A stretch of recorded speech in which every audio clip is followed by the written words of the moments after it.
Welcome to Risky Thoughts with Rob and Roy. I'm Rob. And I'm Roy. So welcome back, everybody. Another episode of Risky Thoughts. We're trying to get back on the wagon here. We're trying to get this down to every Sunday night again. Things are finally slowing down for Roy and I on other fronts, so we have a little bit more time to be here. Yes. And I also feel like I need this. I miss the therapy. Oh, man. Like, the therapy is so needed. Like, I'm such a scattered brain introvert, like, in a dream world that I need to, like, things just start piling up. And then I have this urge to, like, create something. Like, we got to keep creating. I get these ideas of, like, skits and jokes and Instagram things. Anyone who's on my Instagram, like, it's not like a very entertaining one, but I do try to post jokes and, like, just weird shit that's abstract. And, you know, the podcast is definitely an outlet for me to create, you know, like, if I'm the word out of my mouth, if I'm in like work mode nonstop and just mundane regular life rat race, like, you know, it's very difficult to, I don't have that neuroplasticity anymore to, like, kind of shift myself. This is just the Roy going forward. Yeah. And listen, I am a lot more elastic when it comes to dealing with the daily life stresses. Yeah. Because I don't know if it's just because I'm at a different stage, you know what I mean? I have a family and stuff. I have to be elastic like that, or I'll just completely collapse. Yeah. But even with my personality type, I still find that these types of sessions they're good. They just ground me. They allow me to stop and think. This is sort of like a recreation thing for us, even though we do it on a regular basis and made it like kind of like job-like for ourselves. But I still find it to be very relaxing and peaceful. So I'm very happy to be back at this pattern. Yeah, I love these conversations. We had like a script here, but, like, I do want to, like, prod because already I'm getting some, like, ideas here. No, like, I don't have any, like, true like responsibilities, like, to, like, raise children or anything like that. So it's like getting up in the morning is definitely very difficult. Like, finding that meaning, right, is you obviously have to do it. Like, you have to do it. Otherwise, like what would you do, you know, without everything that you have upstairs? You know I don't know. I don't know the answer to that question. I still struggle with meaning, you know, existential questions every day. Yeah. And that's even with the life that I'm living. But you do have habits that, like, definitely just get you up and going and just start fucking, you know, playing. I'm not trying to, like, condescend here, but just, like, rat race, like, you know what I mean? Like, just play the game, and that's what it is. And actually, our topic here, you know, one of our last episodes, I think it was, like, show up, and we're definitely I was talking about my inability to connect with people and stay, like, a integral part of a group, right? And it revolved around connection, meaningful connection. That's something that I'm having a challenge with, and it's a constant battle. It's something that I want to grow, but in order for me to grow, I'm going to have to die, right? So part of me is going to have to die, and you know, all that rebirth shit. But, you know, it's Christmas time right now, and people are buying gifts, and there's some certain ideas that are popping into my head, and it's just, I bought a truck, right? And I sometimes buy nice shoes, not the nicest shoes. I was at a party yesterday, and Friday, right? And somebody came in with, like, Dior's. Do you know what Dior's are? Of course, yeah. Christian Dior. I didn't even know, and I'm just like, you know, man's walking on the mud with the Dior's, and I'm like, what were, like, how much were those? Like, my max limit for a shoe is, like, going to be like $170, maybe 200. But he was telling me it was like 1,000, right? So $1,000, you know, and you know, me and the girls were going to go down to Montreal, and the only thing that I thought about that I really wanted to do is I went into this one shop where there was, like, it was a jacket shop. People in Montreal do have, like, a nice sense of style. Like, I want to shop.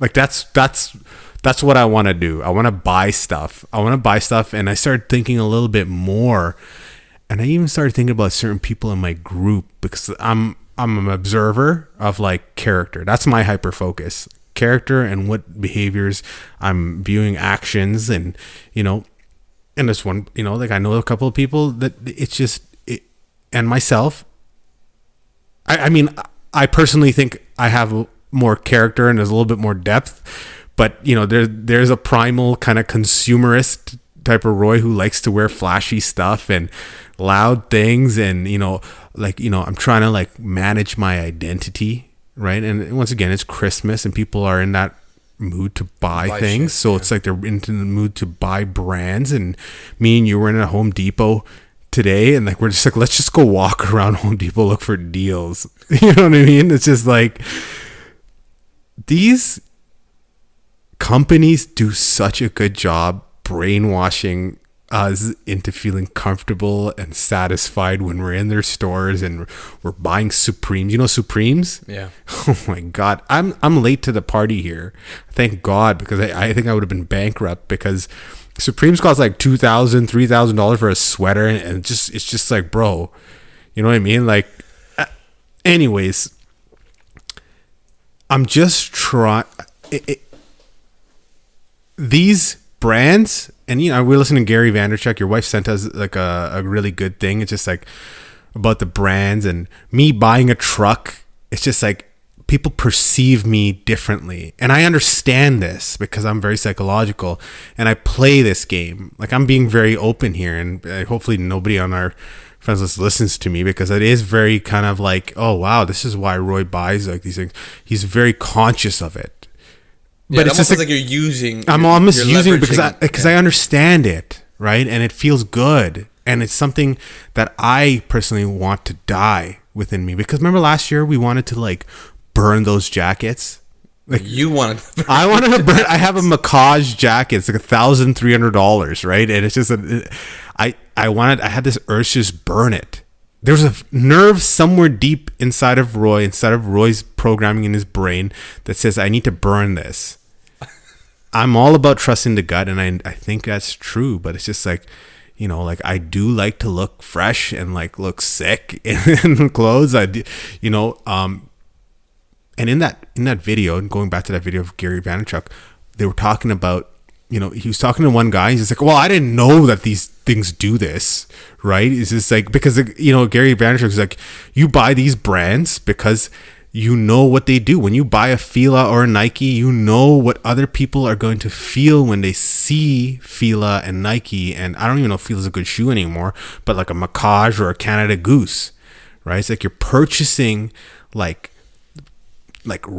rep, right?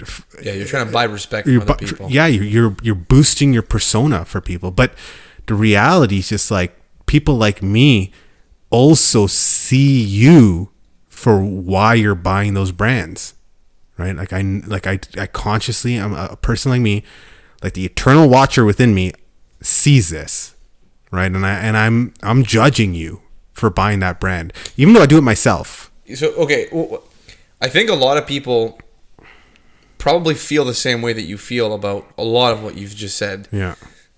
You know, you made a comment saying that you buy all this nice stuff, you know, because you want to show off to people, basically. Well, you want to flex to people. You want to buy their respect. I want to have a very high perception. I want them to have a high perception. I want them to perceive me, you know? Yeah, in a particular way. And I use brands to do it. Okay, but so what I'm saying is, the only thing, in my opinion, that will separate your way of doing things from the next person's, right, is that you have awareness of this. Yes. The next person may not consciously know what they're doing. No. But they just follow the script and they do it anyways. They don't think two ways about it. Right, but the part that I get hung up on is like, see, because I also feel like I'm aware of these things, and you and I are different in this respect. Right. I was very much, I used to think a lot more like you do now. Right. Before. Yes. And I don't know if it's because I'm married now. I don't know what has changed in my life. Right. But I've no longer felt the same thrill out of like getting that temporary respect. And I'm going to use that word temporary, and I'll elaborate as to why I believe it's temporary. Yeah. But I used to love being flashy. I used to like always want the best shit. Yeah. Because I used to want to, when I walked into a group of people, right, I would want them to recognize Because listen, the reason why society has made it this way is because if you're able to afford to spend $1,300 on a jacket, it's supposed to mean that you can afford to do that, which means Yes. that you have committed time to something, Yes. whatever your profession is, Yes. and you've dedicated enough of your time and cause to earn money Yes. to buy that. Yes. So you're just showing the world that, like, hey, I have succeeded in the endeavors that I've dedicated my time to. Yes. And I want everybody else to recognize that, you know, what I've done has afforded me the option to buy these expensive things. Okay. But Yeah. today is very different. Yes. Because a lot of people today will actually live heavily indebted Yes. just to put on the show Yes. that once upon a time used to actually mean that you're wealthy, Yes. right? Even like looking at gluttonous guys and women. I was actually okay. We have to like fill this in a little bit because ahead. it is an interesting story. I do want to make a point. Like I believe that is one part of it, right? I think that's the origins of wearing fancy clothing. I think it has elaborated to something more, right? But the word gluttonous. We were at a bar, me and Rob, and we were drinking. I was actually going to bring up that story, and it's very interesting that you brought that word up because it's, you know, we asked a girl. I'm like, okay, what do you think gluttonous means? Yeah, it was a bartender. It was a bartender. And when we said to her was, "Do you know what the word gluttonous means?" That Do you know what the word question. gluttonous means? And then she's just like, her eyes were, it's like a deer in a headlight. She was just like, well, I don't. Well, she pulled up her phone. Yeah. Right. Now I'm gonna give her some benefit of the doubt because, you know, we are both me and you went to Roman Catholic schools, and, you know, gluttony, that's something that's a word that's been, you know, repeated many Seven times. deadly sins. So you know, I think that word has now downgraded to like greedy, right? And it's a very like it's just a low caliber. That's what she said. Like, you know, it's like it's kind of like greedy, right? And Yeah. like, anyways, But anyway, you and I argued about that too because I don't agree with the fact that greed is that greed, not yeah, it's a right. very But anyways, yeah, and this is why it's so important, man. Like, and like I feel so bad because like that girl could not articulate what you just said there. She would not be able to. She would not be able to like explain like that sliver of why you buy a brand, right? You know, the idea is some people buy brands because, you know, it shows that, oh yeah, like, you know, it's something to do with money. But you have to know that costs a lot of money, right? First of all, I think a lot of other people just do it because whatever the brand makes them feel, because there's cheap brands too. Like I wore a George fucking shirt. Like, you know what I mean? There's a black t-shirt the other night but my whole outfit was sick, but I wore like a George. So like I always like wear a black George t-shirt from Walmart because it's like, bro, like I'm wearing a fucking George shirt, bro. Like this is not like, you know what I mean? Like, so like I could have got a Hugo Boss or something, but anyways, the point is, like, you know, that girl would not be able to do it. So there's a part of this brand's explanation that you gave us. It's a sliver. I think it's a big sliver. I think it could be maybe like 33% of why people are going to wear brands. It's, you know what I mean? And I think that, are you referring to my explanation of the fact that it recognizes some input that you have? There's some contribution that you've made to your life that has allowed you to absolutely. I think me and you both would see it in that way. But hold on a second. Instinctually, I just want to clarify because my whole point is that I don't think. Yeah. Nowadays. Yes. You were about to say yes. Okay. Right? Yeah. Like I think that's exactly the whole point I'm trying to make. Is that's gone. Yes. Like, you know. For the longest, like for as long as wealth or like money has existed, yes, or power, even better to underlie that, there's always been some flexing going on in this world. Absolutely. You know what I mean? Like even in ancient Egyptian times, that's why they always had gold. Yes, and you know it was just their way of flexing. The same equivalent as someone who's buying a fancy Lamborghini today. Yeah. So let's just flexing is one point of buying like fancy ass shit to wear. What's the other point?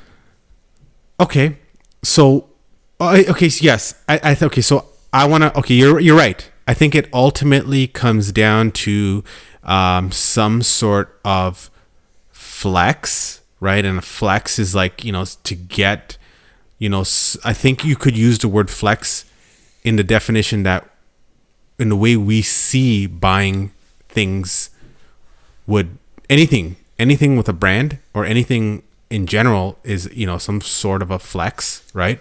And to help further articulate my point, I'm trying to detach like the monetary. Okay, so this is perfect because what I wanted to say here is you and I can go out to a store. Yes. Different stores, rather. Yeah. You can buy something that costs... Well, look at my Milwaukee hat. I always wear this Milwaukee hat. I'm not wearing mine right now, but I also always wear my Milwaukee hat. Yeah. I just want to point out that, like, you and I can go to different stores that have different price ranges. Yes. And we can come home looking exactly the same. Yes. And when I use the word exactly, I don't want someone to get caught up on the technicals here and be like, well, the stitching, isn't it? Yeah. Like, fuck those details. Nobody sees those details. Yeah. Like quality. That's another one. I love the quality. I just want to shit on people who say that. It just irritates me. Yeah. My point is that you can look exactly the same, but if somebody asks you, hey, man, where'd you get that jacket? Yeah. And you respond with, I got it from store A, which is the high-end store. Yes. The reaction that you're going to get is like, oh, wow. Yeah. Right?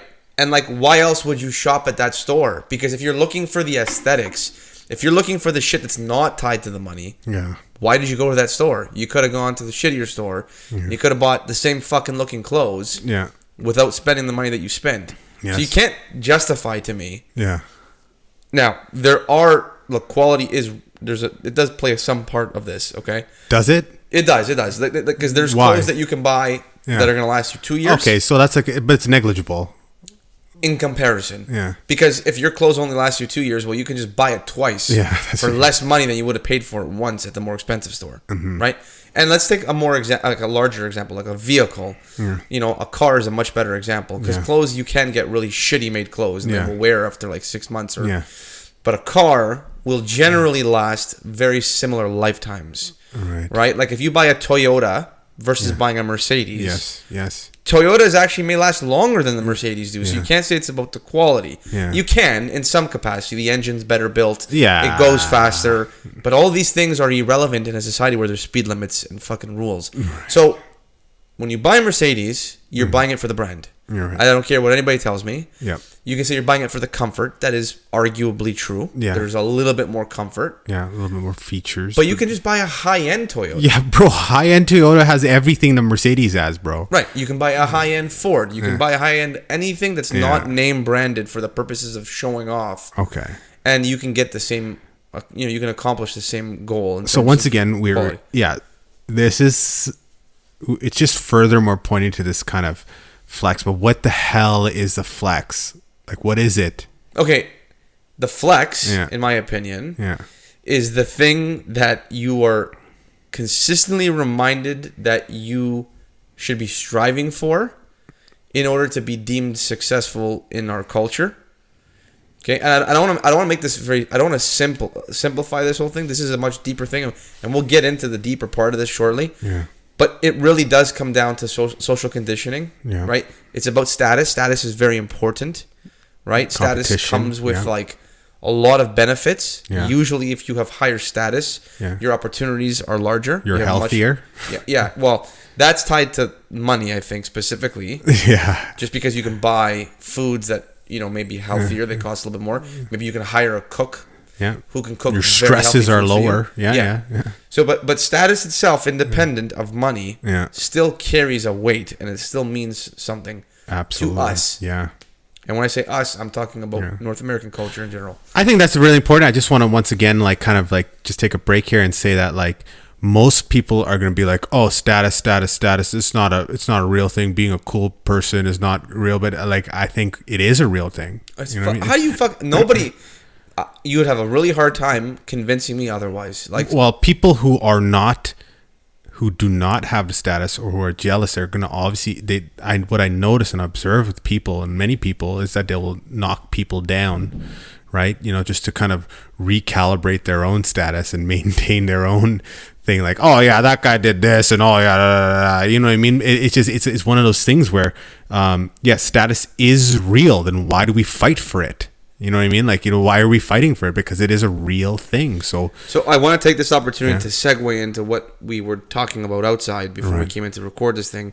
And I do want to sort of bring this back to the idea that we're all prisoners. Yes. And look, no matter what game you're playing, there's obviously rules to the game. And there's obviously an objective to the game. Just like if you're playing a game of Monopoly, you want to win the game by getting as many properties as you can and basically making everybody else go bankrupt. That's the objective of the game. Absolutely. The game that we play in society in North America for the most part, and probably a lot of Europe and a lot of the world in general. But, I think it was like this consumerism was really born in North America, and then it spread to the rest of the world. Yeah. But we do play this game of status a lot more here than I think a lot of people do in other places, or at least we achieve status in different ways here than you do in other parts of the world. The point I'm trying to make, anyways, because I'm just talking and rambling for no reason because the whiskey's getting into my head. Yes. But the point I'm trying to make here is that no matter what level of status you think you are, and no matter how free you think you are financially, no matter how well off you think you are in this world, you're still going to be trapped inside of a prison that is just suited for your status level or for you as an individual. Mm-hmm. Everybody's got their own prisons. And I think what I find very fascinating is that people who are richer or people who are poor think the rich have it so good and that they're living a life of freedom, right?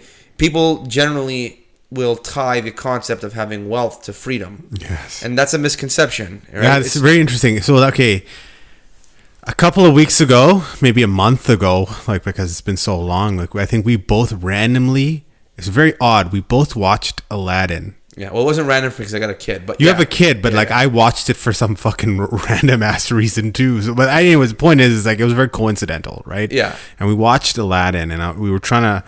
I was like looking at it, and I just realized how much of a street rat I really am. You know, I mean, I've come from nothing. You know what I mean? Like absolutely, like bottom barrel, nothing. Not bottom barrel, but like I luckily grew up in like Markham, which is a nice place in Toronto, in the Greater Toronto area. But the reality is, what I've noticed myself is just like as I broke out of like just a slum and a rut, like, and I started working harder and just trying to, just do something more, in my life. You know what I mean? I was just fucking.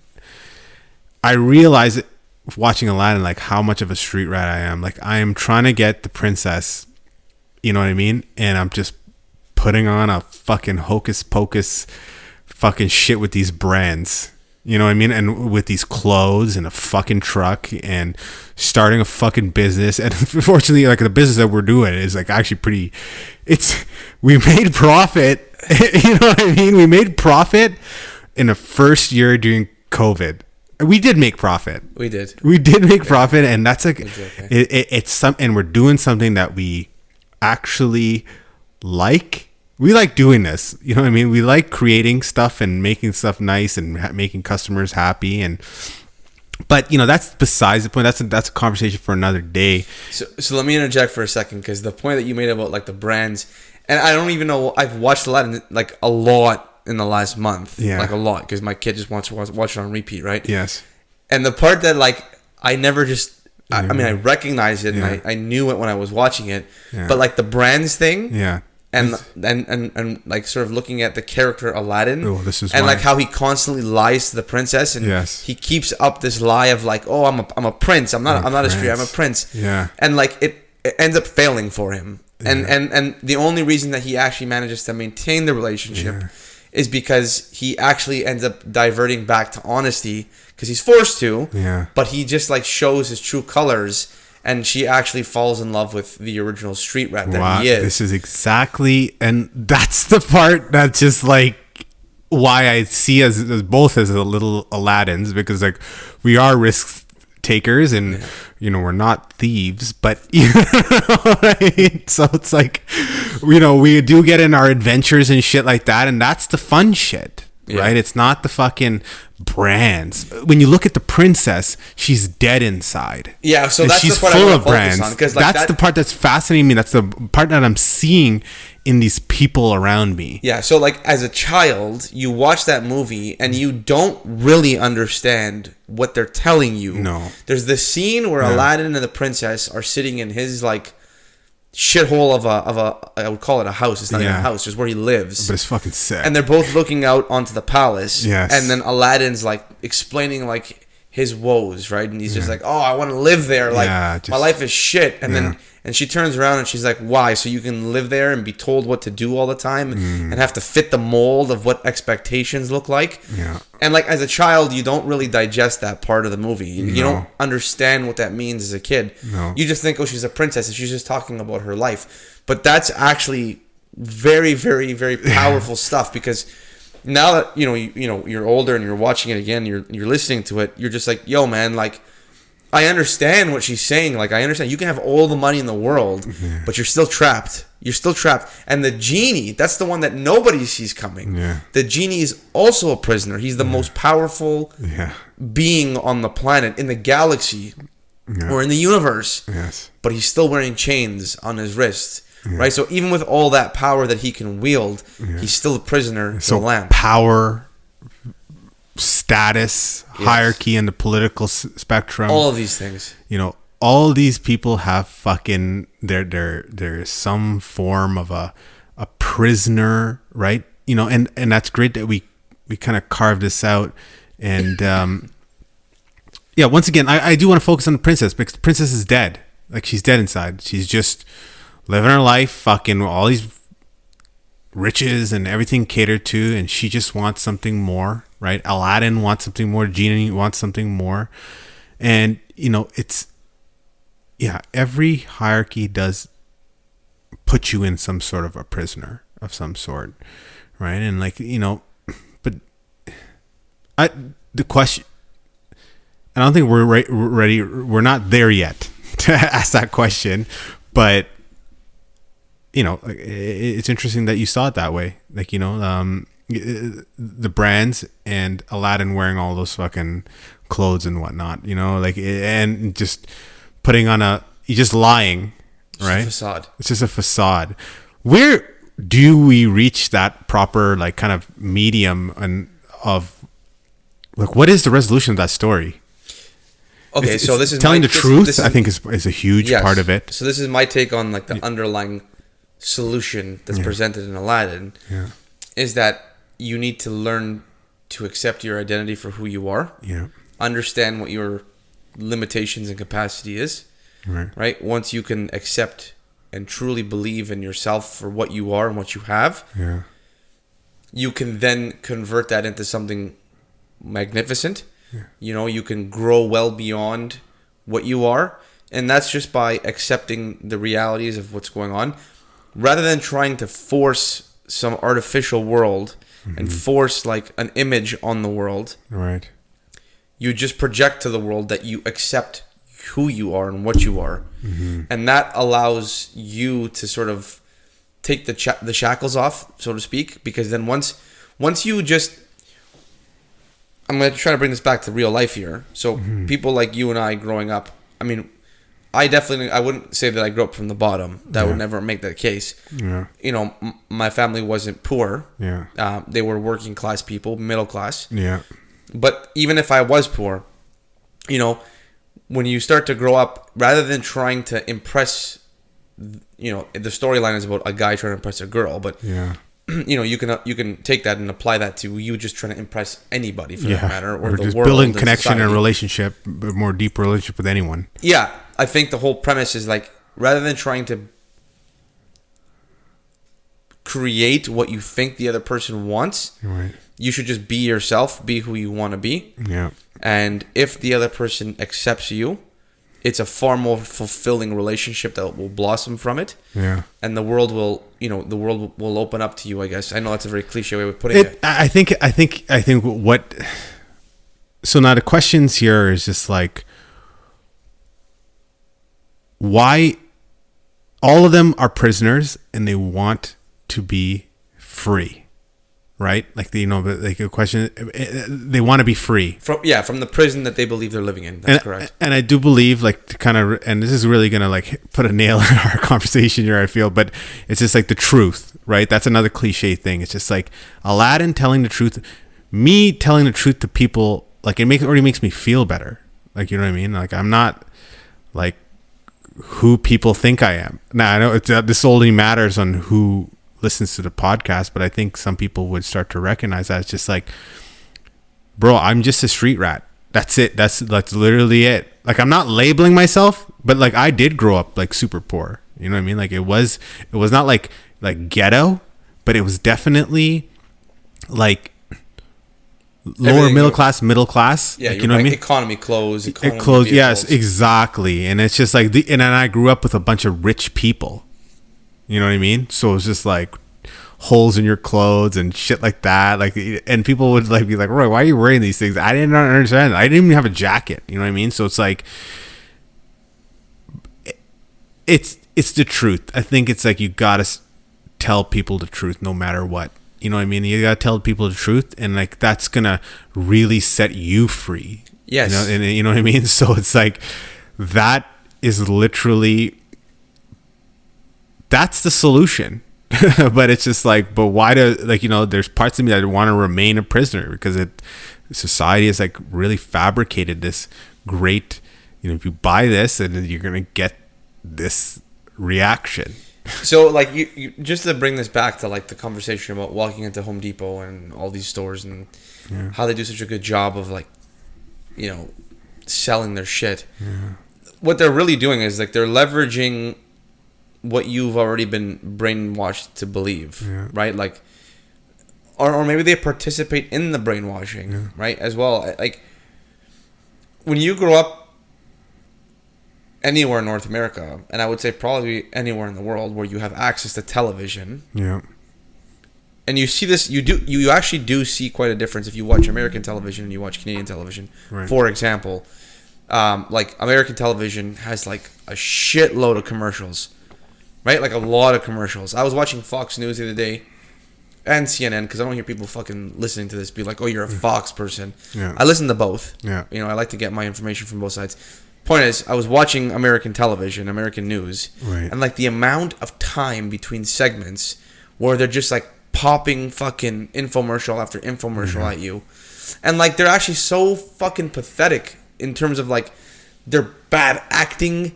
Like, the commercials are terrible in the States. I don't know if you've ever watched American television. You've seen the commercials. They're so bad. And, like, I think to myself, like, who buys this shit? Who's gullible enough to actually buy this garbage that they're fucking putting on the TV? Like, I watch it, and I actually feel irritated to a point where I'm like, I specifically will not buy your product because of how shit this commercial is and how bad you're trying to make a fucking sale. It's just... Anyways, the point I'm trying to make here... sorry for that little, like, outburst. The point I'm trying to make is that no matter where you grew up, if you have television, you're subject to it. Yes. They're constantly bombarding you with buy this, buy that. Yeah. And we've talked about this in the past on our podcast. We may have had a different tone back then when we were recording these episodes. Yeah. But today, to refine a little bit, absolutely. The part that hasn't changed is that there is still this natural, like, oh, you have to go and buy these things, right? Like, it's constantly fucking just... Bro, when you're talking about that, like, I'm getting this... And these are why I like our conversations, because it really breaks the dissonance between things I perceive. Like, so Matthew McConaughey, we're like, oh yeah, he's fucking great. Like, he does the Calm app and he's just such a great actor. But bro, I remember this one Lincoln fucking commercial, and he's driving and he's just talking, and he's just like, he's driving a desert and looks so sick, right? It's just like a big desert, and then it zooms up into the car where it makes the car look bigger than it is, and he says some dumbass shit, right? And I'm like, holy fuck, like, why don't I not have a link in it? And I'm like, now I'm actually thinking like, yo, fuck you, Matthew McConaughey, you're actually a motherfucker. Like, seriously, like, you're actually, there's a dissonance between what you're preaching and what you did there. That's all I'm saying. I just noticed that. Well, he's definitely like, so Matthew McConaughey has now gone into a more for, like, I find that nowadays he's been a lot more podcasts. Yeah. He's been a lot more into the spiritual realm. He's been a lot more into the psychological and philosophical realm. Yeah. So perhaps it's changed. Listen, people, and this is the whole point of what I'm talking about. It's just like, you know, there's a temporal element to human beings and to all of us, and we die and we get reborn, right? I'm just looking for my death now, because I do not want to continue this bullshit fucking, like, I think the real Roy has so much more to offer to people than, you know, fucking brands and The macaw jacket that you have. Yeah, the macaw jacket. Yeah, Yeah. I look sick though. Fucking, you know what I mean? Like, people are like, I actually get those comments. They're like, "Yo, holy shit!" Because there's also an artistic point. See, this is the part that, oh my god, this is another really interesting thing that I'm about to carve out here for you people. So not to say you people, like I hate you. I actually love you guys listening to us, but like my artistry is this like I'm leveraging the brand, so they're actually leveraging a guy like me. I had I had this like red ass like Zara jacket, right? And I was wearing a Milwaukee hat, fucking black t-shirt, and like people liked it. You know, they loved it. But I now realize it's like the fucking brand leveraging me to use their shit. Yeah. I was getting a lot of looks. I'm not gonna lie. Like, you know what I mean? Like I do like calculate that stuff, but it's just like, bro, like I feel filthy like doing that now. I actually feel filthy doing that. Like it's just I don't know what it is. It is just well, the question is really like what's wrong with living in that? What's wrong with playing that game? I mean, yeah. I've always been like angry with people who are who play that game. Yeah, and this is where the cognitive dissonance really kicks in for me. It's just like I was that guy. I was the asshole who liked to flash nice things. Yeah. And I don't really understand. You're like a sunglasses guy. I was an everything guy. I used to have like a BMW jacket that was like 7 sizes too big for me. I was trying to flex in it. Like just all this dumb shit, you know? Like I always wanted to pretend like I had money. Yeah. I don't really understand why I did that. I mean, probably because I was brainwashed like everybody else is. Yeah. We're so like impressionable when we're like young and stupid. Well, I was a teenager too, right? That's when it developed. That's when it really grabbed me. But I think there's a solution there too. It's just like when you induce like something that's a little bit more real and more meaningful, like a kid and a wife, I think that's when your brain, there's a chance for you to break free from that, right? And you find real meaning, you know, like just like Aladdin, he found meaning that like, it's like, bro, like I actually care about the genie's life. And he sets him free. And he sets him free. He's like, yo, all these things that I thought I wanted. Bro, when I was a kid, it's so fucked up because it's like, I wish I had, like, you know, when you're a kid, like, you think stupid things. Like, it's just like, oh, I wish I had, like, a magic bottle or something, or magic beans, right? And you're like, oh, man, I would fuck Aladdin. Fuck what he's doing. I would actually just use the third wish to make me, like, fully free or, like, give me superpowers. It's just like, you know, but that's, like, the dangerous thought. It's just like that's why Jafar gets trapped in the bottle himself. Yeah. Because he falls into that trap, right? The same mind that a child would have. Absolutely. That's where he's at, right? Yeah. The whole like, I don't want to make what I really don't want this to sound like is that we're. One problem I had with our previous episodes at the beginning stages, listening back on them. Yeah. Is that we sounded like whining bitches that were just like complaining about society's rules. And that, you know, it's not fair or like we were just finding reasons to say that it's all wrong. Yeah. I don't want that to be the takeaway from this episode. I don't want people to listen to this and be like, yeah, fuck society's rules. That's not what I'm getting at, because society's rules have gotten us to where we are today, right? Playing these games that we play have obviously worked in some capacity because, to be honest, we're pretty comfortable in our lives. We were just talking about this outside, that life is good. You know, we're drinking a bottle of whiskey, standing in the driveway, having a smoke. No worries, really. Like, no real worries. You know what I mean? Like, we're not worrying about anything serious.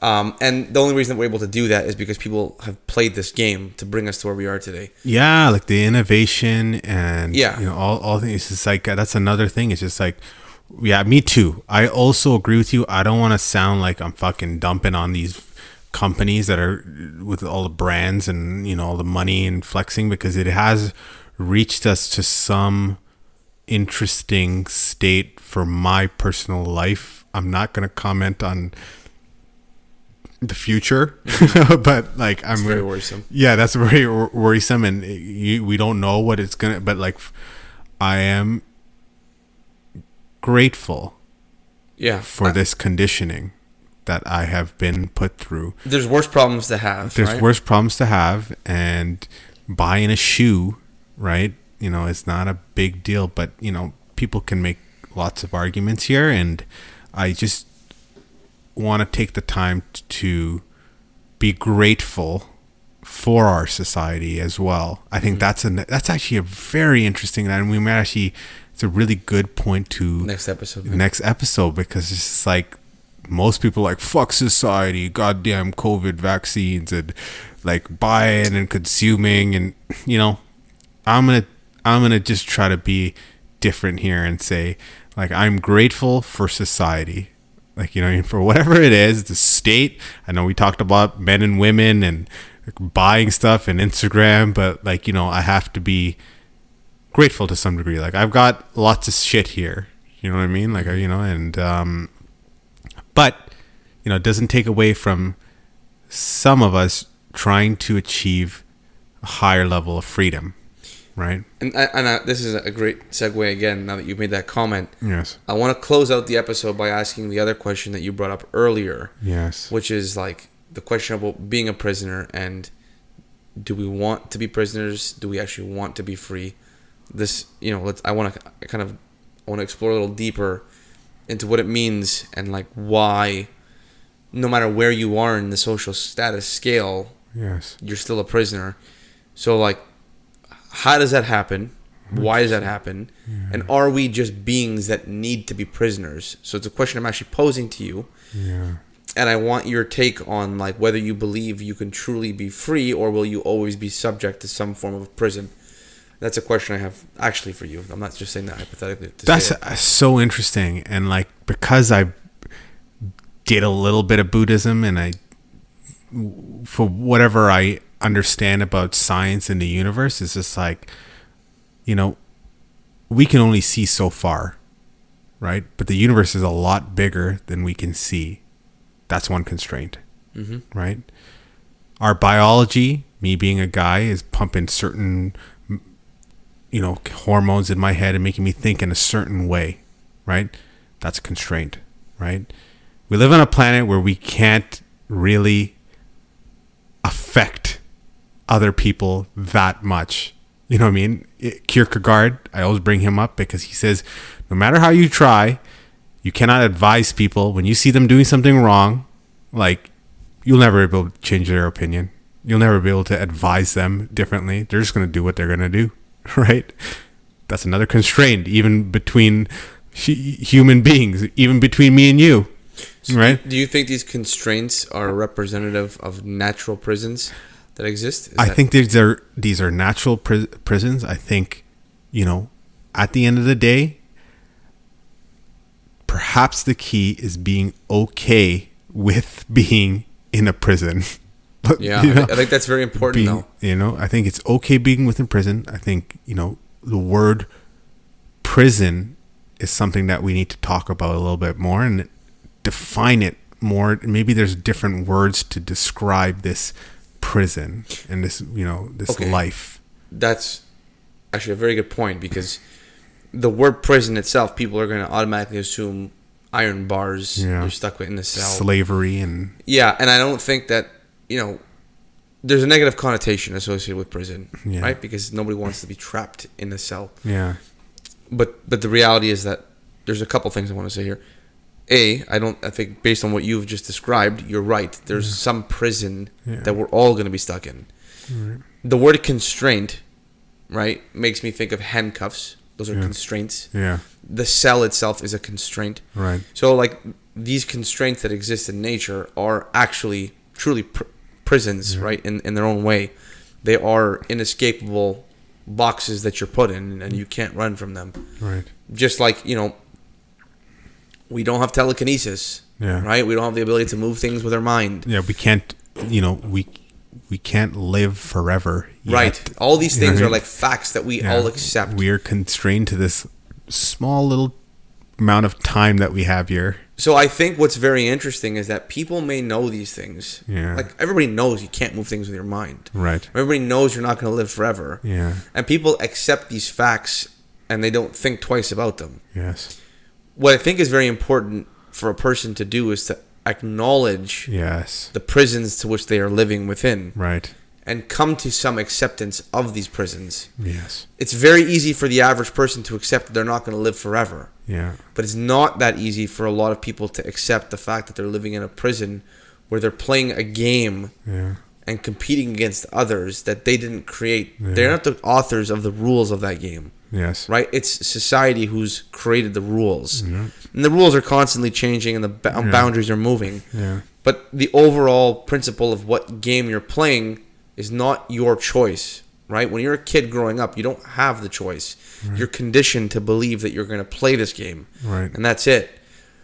And I think it's very important for people to have awareness of this, because in the event that you do become super wealthy, yeah, in order to stay humble, you have to recognize that there is a prison to which you are still stuck. Yes. Right? And if you can accept that you are no different than the person who's playing in a different cell, who's in a different prison, yeah, the sooner you're going to recognize that there's a lot less difference between you and the person next to you, right? I think that's very important to understand that. That's part of being humble. Yes.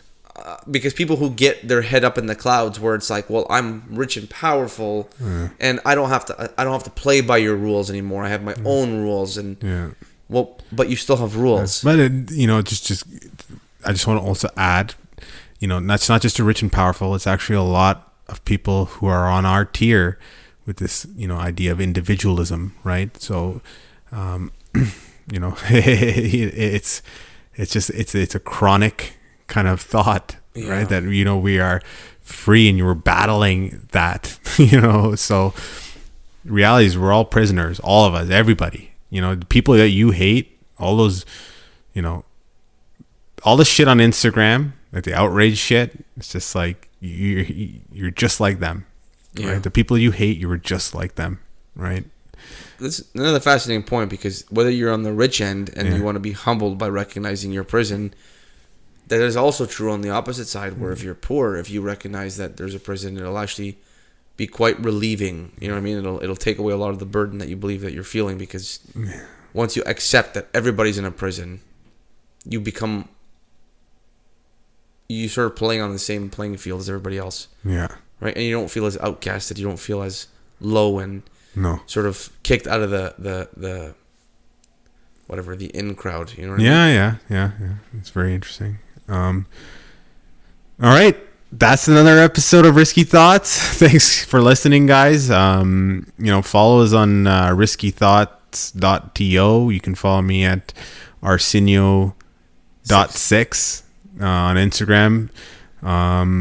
Not going to make any promises about TikTok or YouTube. No, TikTok is coming for sure. It's coming for sure. That's one that we're definitely going to get on. I don't doubt that. Yeah, the YouTube one is a little bit more work, but the TikTok ones, I think that we're going to get on that real quick. Yeah, that's a pretty low hanging fruit. I think we can definitely try to squeeze that in. We also did interview somebody, which we promised last time that we were going to do. Yeah, we did interview them. Now this is a kind of like, we shouldn't be talking about that, but I think we should, because we did interview. It's just what I think we want to say is that we're getting that nerve ready to start doing interviews, right? And so the quality will improve. Yeah, like, so no expectations, guys. Like, it's just but we're trying here, right? So hopefully you guys enjoyed this episode. If you did, definitely message us, and definitely like the podcast.